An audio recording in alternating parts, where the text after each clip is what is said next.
Party అంటే కోసుకొని చచ్చిపోయాడు ఆయన జీవీఆర్. మీ అందరితో ఏ పార్టీలో ఉన్నా ఏ నాయకుడైనా కూడా మీ ఇంట్లో ఏం సమస్య ఉందో కనీసం మీ పేరైనా గుర్తుపెట్టుకోరో తెలియదు, కానీ మీ ఇంట్లో ఉన్న సమస్యతో మీ బంధువులతో ముడిపడి ఉన్నాడు.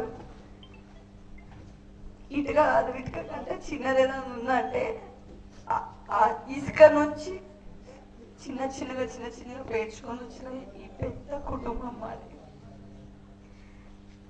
మేము ఇక్కడ దూరమయ్యే సమస్య అయితే ఉండదు.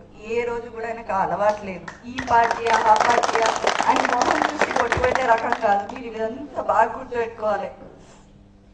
ఏ రోజైనా ఏ పార్టీ వాళ్ళైనా కానీ మనని హత్తుకొని భుజాన్ని ఎక్కించుకొని తిరిగిన ఆయన మీ అందరికీ తెలుసు.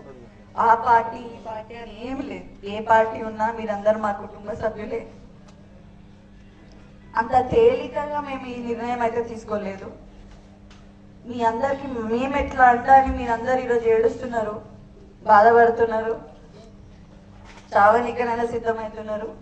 అట్లనే కేసీఆర్ సార్కి గువ్వల బాలాజీ కూడా అంతే. ఆయనకి ఏమన్నా అయిందంటే ఈయన తట్టుకోడు. ఆయన మీద ఈగ వాళ్ళనియను అని చెప్పిన ఆయన ఈరోజు ఇంత పెద్ద నిర్ణయం తీసుకున్నంటే మీరందరూ ఒక్కసారి ఆలోచించాలి. మనకు ఒక్కసారి కాదు, 2 సార్లు కాదు, మన మీద ఎన్నిసార్లు దాడులు అని మీ అందరికీ తెలుసు. ఏ రోజు ఎవరు కూడా మన దగ్గరకు వచ్చిందైతే లేదు.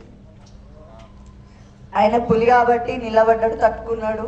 మీ అందరు ఉన్నారు వెనకాల అన్న ధైర్యం ఆయనకి, మీకేమో ఆయన ఉన్నాడన్న ధైర్యం మీ అందరికి. ఈ 2 కాంబినేషన్ లేకపోతే అచ్చపేటే లేదు, రాజకీయాలే లేవు. ఒక మనిషి ఇంత పెద్ద నిర్ణయం తీసుకున్నాడంటే ఒక్కసారి మీరు అందరూ కూడా ఆలోచన చేయండి. నేను ఇప్పుడు ఇక్కడ కూర్చొని విన్నంతసేపు ఒకటే అబ్జర్వ్ చేసిన, ఎందుకు తీసుకుండు మాకు చెప్పకుండా తీసుకుండు అంటే ఈడ కూర్చున్న అర్ధ గంటలనే నేనే మారిపోతానేమో అని భయం అవుతుంది. ఎందుకంటే మీరందరూ మాకు అట్లా తొందరపడేమి ఆవేశపడేమి నిర్ణయం తీసుకోలేడు. అన్ని కూలంకుశంగా కూర్చొని సంవత్సరం పాటు అందరినీ అబ్జర్వ్ చేసిన తర్వాతనే ఈ నిర్ణయానికి వచ్చిండు. మీరందరూ ఆయనకి సహకరిస్తే ఇట్లాంటిది ఇంకా ఇంకా ఇంకా మంచి కార్యక్రమాలు, డెవలప్మెంట్లు మీ అందరికి అండా దండా ఆయన ఎక్కడున్నా చేస్తాడు. ఎవరిని కూడా ఆయన ఫోర్స్ చేస్తలేడు. ఇప్పుడు మీరు ఆ పార్టీలకు రండి, ఈ పార్టీ నేను ఏడిపోతే అడిగి రండి కూడా అనట్టలేడు.